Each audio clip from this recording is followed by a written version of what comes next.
The premier event for infection prevention and control is coming to San Antonio this June. APIC's annual conference brings you the latest research, innovative products, and practical knowledge to help you prevent infection. From inspiring keynotes to thought-provoking panel discussions, APIC 24 curates an extraordinary platform for knowledge exchange. Meet IPs from around the world who face the same daily challenges as you. If you work in infection prevention and control, you don't want to miss this event. Learn more and register to join us in person or virtually at annual.apic.org.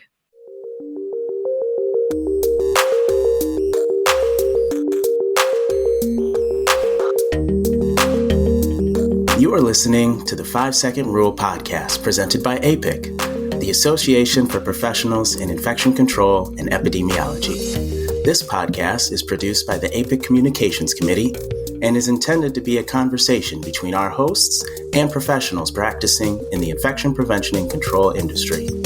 You will learn and be entertained, but most of all, we hope you will be inspired by our community and the work of our peers. And now, on to the show. Welcome to the 5-Second Rule podcast. We are your hosts. I am Lerenza Howard, and my preferred pronouns are she, her. And I'm Kelly Holmes. My preferred pronouns are also she, her. Today, we are joined by two of the APIC Chapter Excellence Award winners. APIC's Chapter Excellence Award recognizes and rewards chapters that have aligned their membership and resources in support of APIC's mission and strategic plan. Their programs and resources have helped their chapter members achieve higher levels of competence and connection. Our first guest is Aayushi Chheda, the Midnight Sun Chapter past president, who won the Chapter Excellence Award for small chapters, which includes any chapter with 51 to 100 members. Welcome, Aayushi. Thank you for having me. It's such a pleasure to have you on the show. Yes, it is. Hi, Aayushi. I love the name of your chapter, Midnight Sun.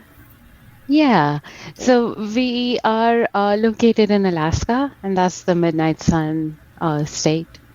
Yes, it makes a lot of sense. I don't know if I could do it, but I did hear you guys recently also had a lot of snow up there.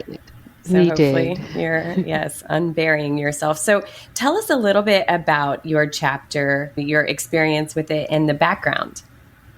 Yeah, so as my chapter is in Alaska, Alaska is geographically a unique, large state. It is not unusual to drive from one place to another, and it takes 5 hours to do that, or take a plane to another city.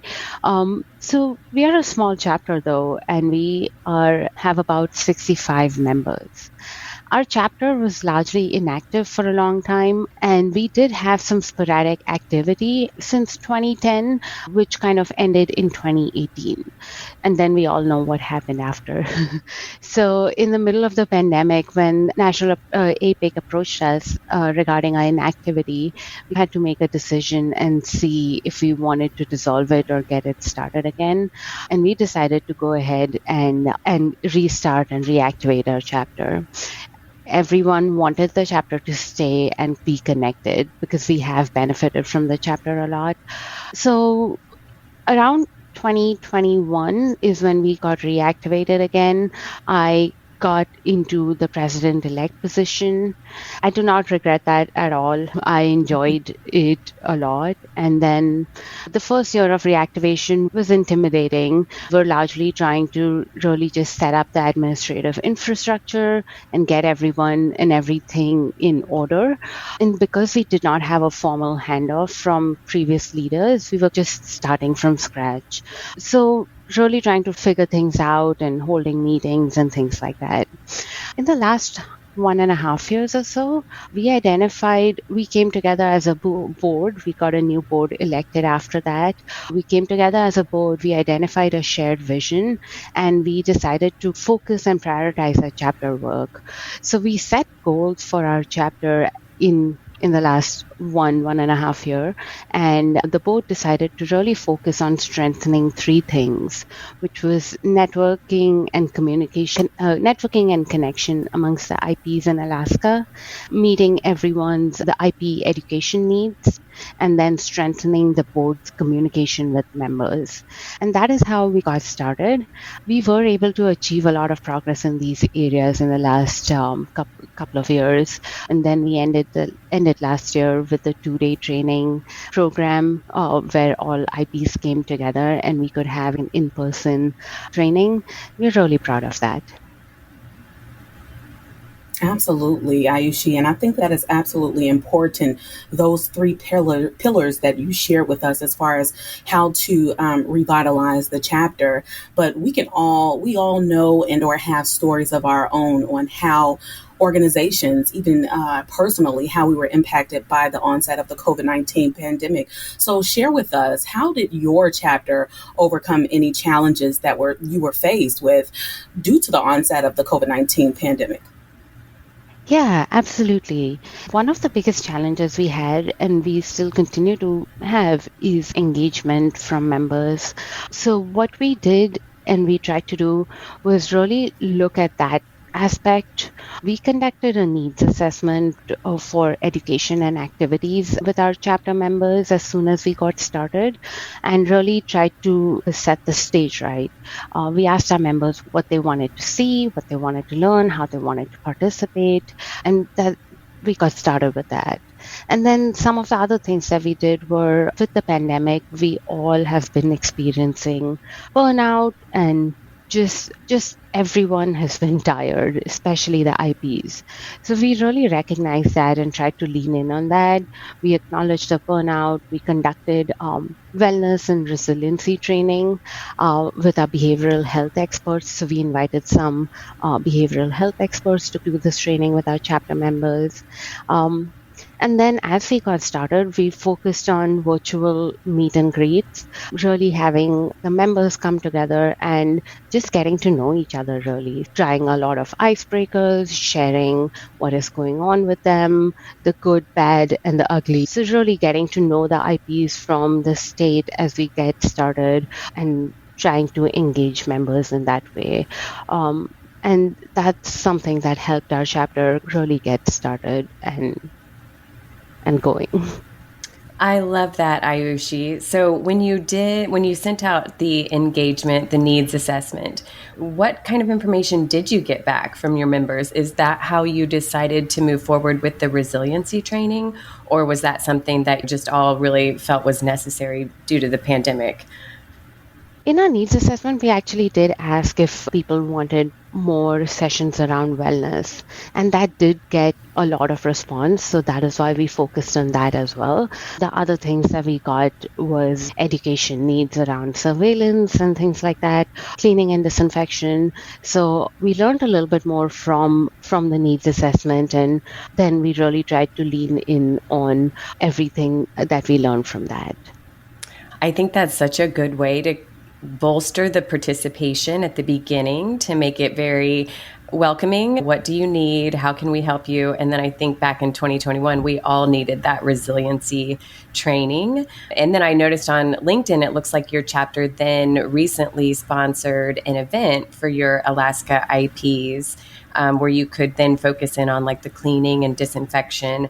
But one of the things that caught my attention was the tips program that you did. How successful was that? What was it, and how did y'all like it?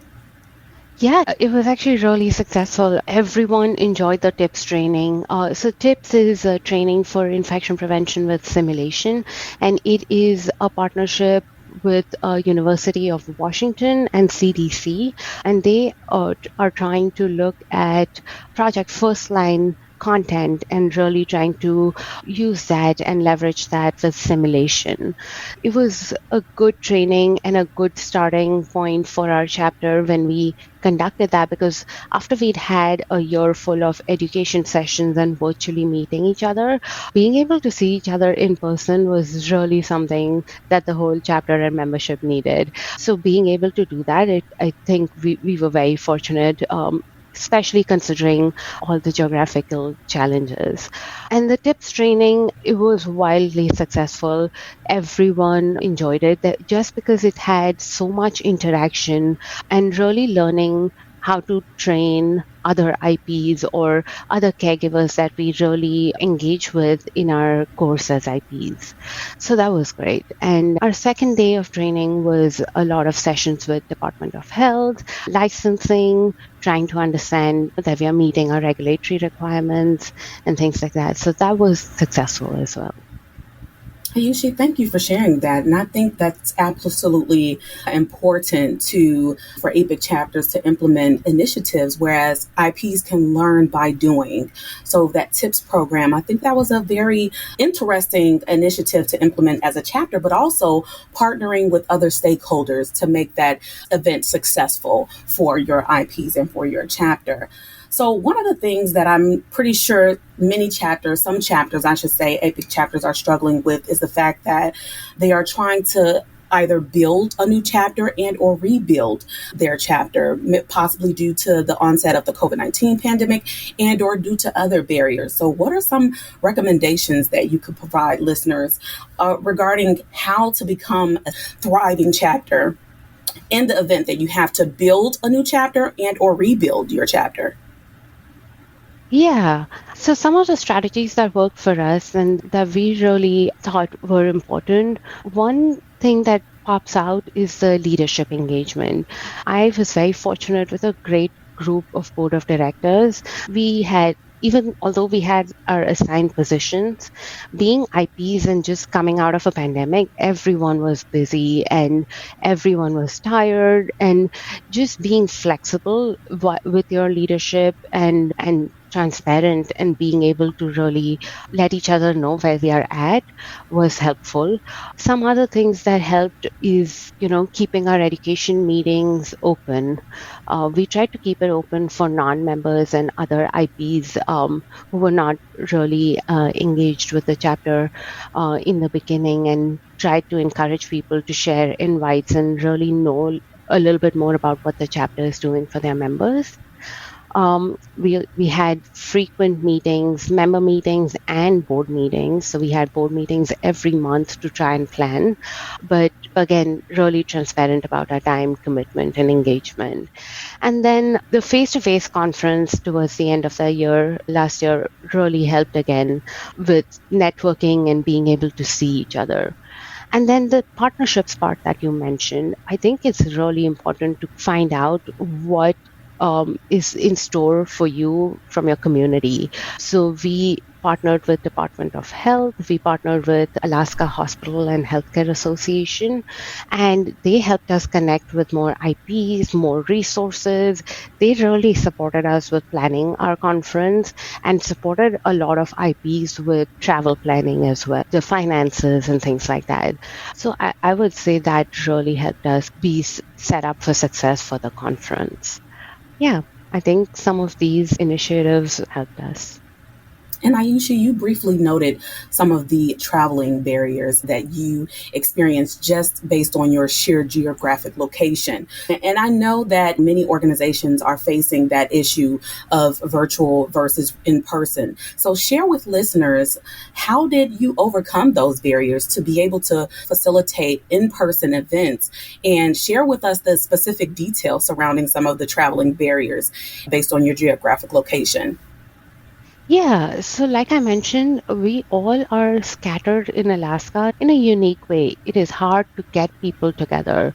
Most of our IPs that traveled and came for the conference, they had to be put up on a plane. They had to have travel arrangements for living when they came to the city.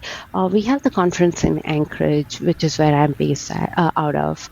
So Department of Health and Alaska Hospital and Healthcare Association, they really helped us with our travel planning and supporting the IPs and funding them around being able to travel and come in for a training. And because that training was in person and simulation based, it really could not be done virtually. So I think finding your community partners and asking for those resources was something that we learned quickly, and we really love to lean on that. We also looked at getting vendors support for funding and trying to focus all that finances towards travel and arrangements for IPs to be able to make it. This time we had not arranged for any kind of registration, so the registration for the event was free. And I know a lot of chapters use registration also to get in the dues, but we really wanted to focus on seeing how we could get people together without having finances as a burden. So I think trying to find that path was helpful.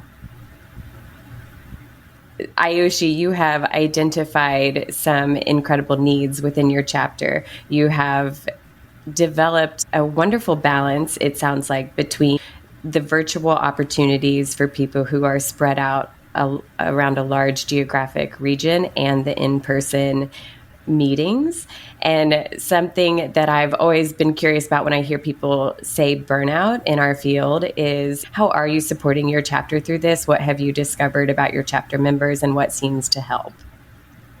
Yeah, like you mentioned, I do think we did a good job with the virtual meetings and the in-person conference. I think the virtual meetings throughout the year set the stage for really trying to bring everyone together. Everyone was looking forward to be together as well. So the in-person conference towards the end of the year just tied the knot there and helped us bring everyone together and achieve that goal of networking. About burnout, I think some things that can be done that we utilized as strategies was acknowledging and celebrating accomplishments, really recognizing those people who contribute and even the smaller accomplishments, and just acknowledging everyone about that. So that was good, be it members or leaders from our board. We just, I think, did a really good job with that. And then the other big thing with our membership and meetings, we tried to make sure that we created a safe space for sharing for members and leaders. So even during meetings, when we had membership meetings, we would have round robins and have people share with us what was going on, their goods, their bads, and everything that they were facing challenges with. So being able to create that shared space for IPs to come and not making meetings just one more thing that they had to do, but more about something that they would look forward to come to, so that they could share their grievances and or challenges that they were facing.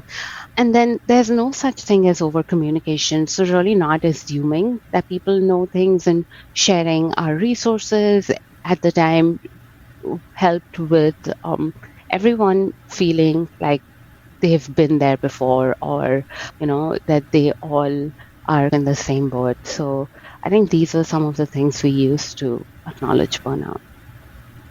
Aayushi, I love that. I love a good comeback story, and I am intrigued by the Midnight Sun chapter, and I cannot wait to see what you all accomplish. I know you're working hard with the membership and growing it, and it sounds like you're moving it in the right direction, and they are lucky to have you. Thank you so much for sharing that with us today. Thank you for having me, and thank you for letting me share my story. So now we're going to transition to the Greater New York chapter. We have with us Talia Lefkowitz, and she's the immediate past president of that Greater New York chapter. So this one is a big chapter. Talia, over 150 members, so 151 or more would be the definition of that large chapter. So welcome. Thank you for being with us. Hi, thank you so much for having me here today. I'm so proud to be on your podcast to represent APIC Greater New York Chapter 13. Thank you, Talia. And it's such a pleasure to have you on the show. So tell us more about the Greater New York chapter. Sure, I'd love to. It's amazing just hearing all about the Midnight Sun chapter, and I'm seeing some similarities, but also a lot of things that really are very different about our chapter. Just for reference, our chapter is one of the original chapters. We're number 13. We started probably way before Midnight Sun. I did find some tax documents that looked like they said 1978 on them. I don't know if I just couldn't read them that well, but we've been around for a long time, and we do have a strong history of being an active chapter. So I do think that does set us apart. Currently, we are at 260 members. Our chapter encompasses the 5 boroughs of New York City, which would be Manhattan, Queens, Bronx, Brooklyn, Staten Island, as well as the lower Westchester area. Our members really are coming from all over the IP professional spectrum, of good majority in acute care, ambulatory care, as well as some from long-term care, Department of Health backgrounds, and private consultants. So we do span the spectrum.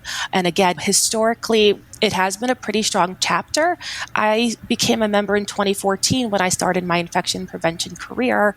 And even at that time, we were meeting pretty much monthly with a brief hiatus over the summer. We always provided education for our members, journal clubs, CIC prep, and all of that. It really is a strong chapter, and I'm just so proud to be a part of it. Thank you for sharing that, Talia. And I'm sure that we will benefit from the information that we can share, that you will share in today's episode.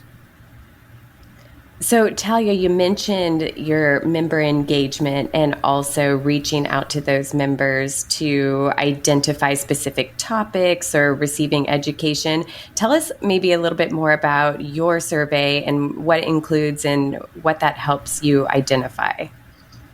Yeah, that's a great question. Again, like I've been stressing that this is a chapter that has been very active for a long time, but you still need to be able to reinvigorate and re-engage with your membership.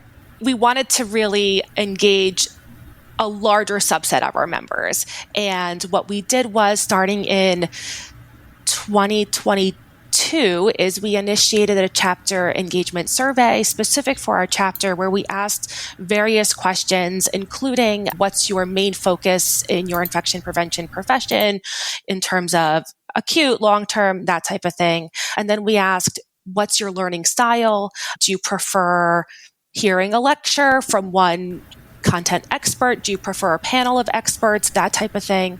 We asked which topics were of most interest, and we gave them a long list of IP-related topics that we would be willing to provide education on.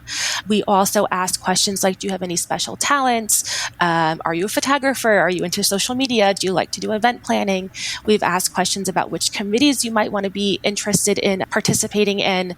And of course, at the last question, we did put a little bit of an incentive there and asked, which type of coffee do you like? We gave them a Starbucks and a Dunkin' Donuts option, and we just gave out $5 gift cards, and anybody who filled out the survey would receive one. This is our 3rd year doing the survey, and we do review that data. We're in the process of reviewing our data now, and that drives our programming, and it drives our engagement of our members. So if members say, I'm interested in community outreach, that's the first group we'll go to get their thoughts and ideas for our next community outreach program.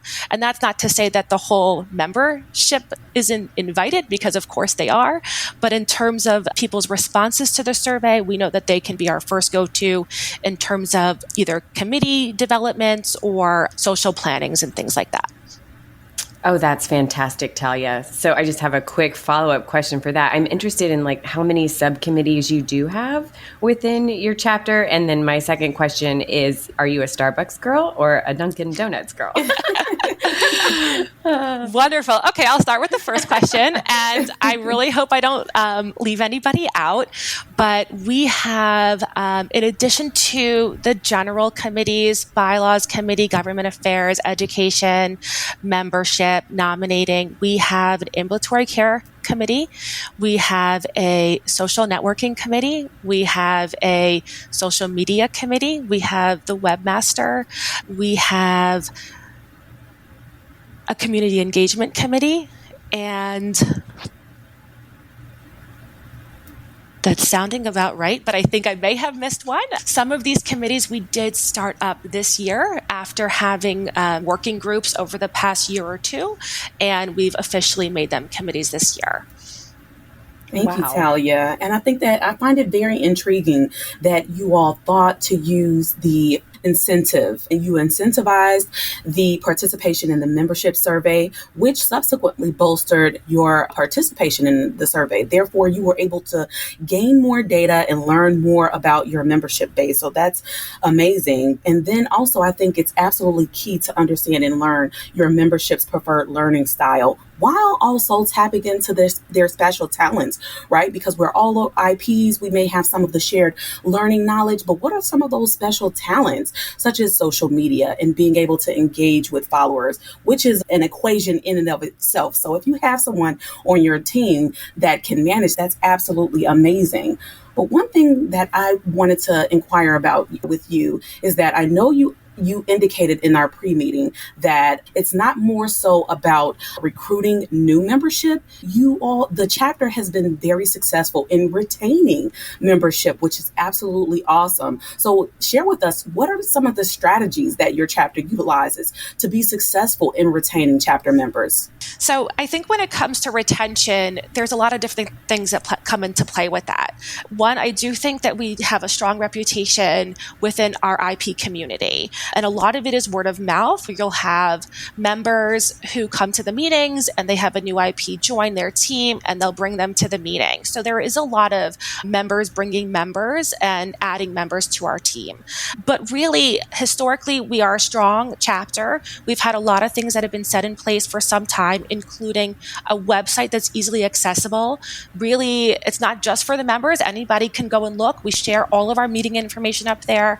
So technically, it's an open meeting. If somebody did want to come and give it a try, they could do that.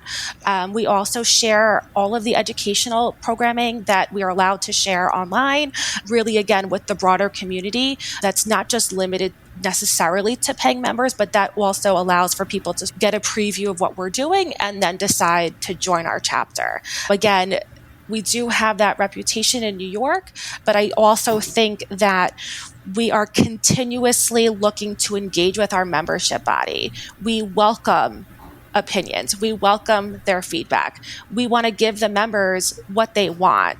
We've instituted a say yes approach. If you have an idea and it works with our mission and vision, and you will participate in executing it, of course, we will support you. So I think all of that helps us. Again, we're in the middle of New York, so we have access to resources that you might not have over in Alaska for the Midnight Sun chapter. I'm just going to it's a fact, right? That's just how it is.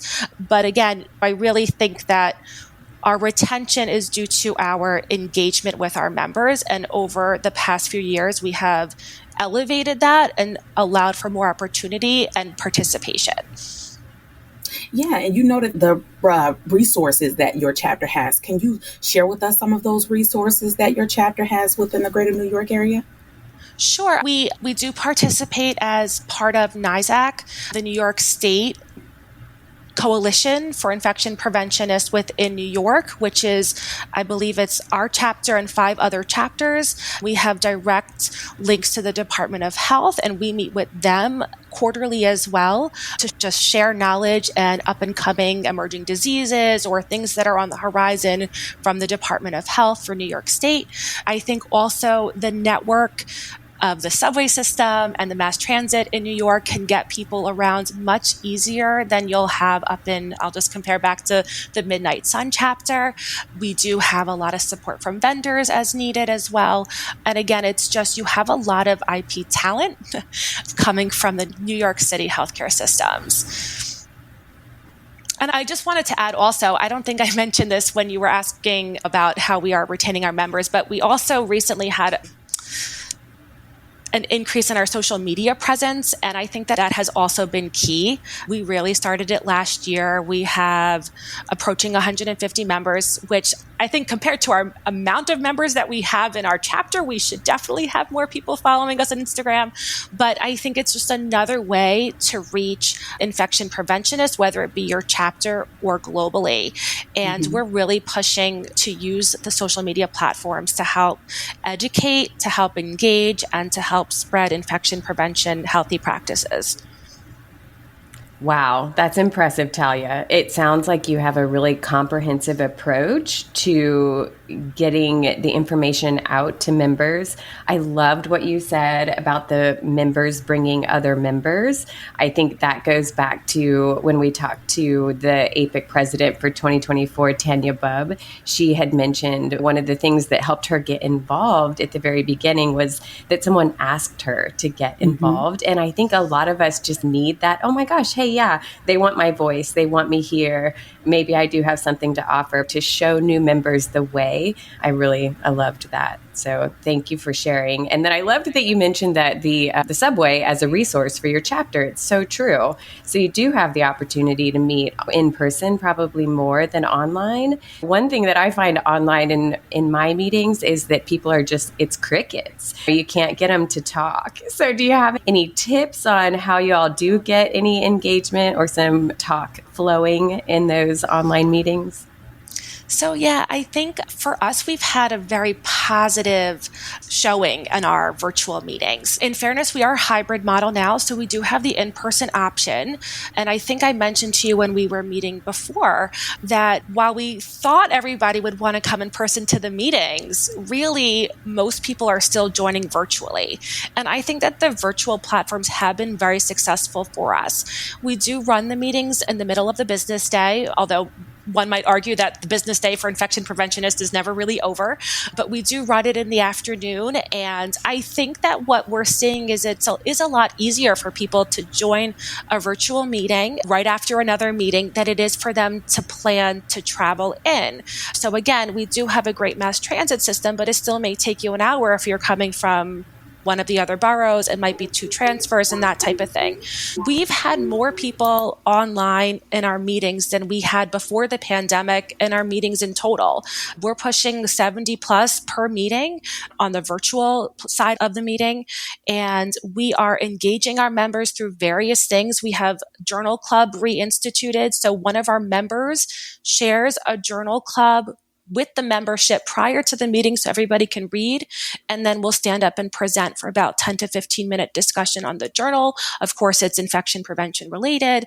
We always have an educational component to our meetings, so either that be one content expert who we've brought in to speak on a specific topic that of course relates back to what the members asked for in their surveys, or whether it's a panel. And I think with the panels, we've tried to engage our own members to be the content expert and to give them the opportunity to present and also the opportunity to learn from each other, which is what we want to do, is to have a network of IPs in our area who are sharing knowledge and learning and growing together. We also incorporate an IP moment where anybody can ask questions. We also do always engage our membership. There's always opportunities to ask the lecturers questions and things like that as well. So we do try to have people in person, but we actually asked on our survey this year is, what do you want, right? Do you want to be in person? Because if it's really not convenient and that's not where you want to meet as a team, you want to do that part virtually. But maybe what we found, and this is what we just found at the end of last year, is people want to meet in person for a social event. They want to network. Where do you work? What are your job like? Anything open? What can we learn from each other? We did a happy hour and had 50 people there. So, maybe they can't come in person to the meeting because of the time constraints and the work commitments, but they wanted to meet us after hours, which I thought was amazing. It's really nice. We're starting our community engagement programming back up, where we're giving back as a group to our New York City community, and it's really been wonderful. Wow, Talia and Aayushi, it has been a pleasure having you both on the show, sharing your wisdom and knowledge on how you've assisted with growing and advancing your respective chapters. I have a plethora of takeaways, but just a small bit of my takeaways is leveraging community partners, working to bolster engagement and meeting the needs of chapter members, and then also using the resources available to you to implement initiatives to advance the knowledge base of members. It's been such a pleasure having you both on the show. Yeah, it really has. If the Midnight Sun chapter is the comeback kid story, then the Greater New York chapter is maybe like the tortoise and the hare, or to show us really slow and steady wins the race and what is possible with that perseverance. And we know that it takes time to build these committees. And it's really neat to see how your chapter has grown with the dedication that your members are putting in. So I am in agreement with Lerenza. I'm walking away with a lot of really good insights from today. So thank you both for joining us. Thanks for listening to APIC's 5-Second Rule Show. We want to hear from you. Visit us at www.5secondruleshow.org. That's with the number 5, where you can contribute to the conversation. Make sure you subscribe and rate us wherever you listen to your podcasts. We're so appreciative of the hard work each of you do every day to make a safer world through infection prevention. Remember, IP stands for Important Person. You are awesome. Stay safe, and we'll see you next time.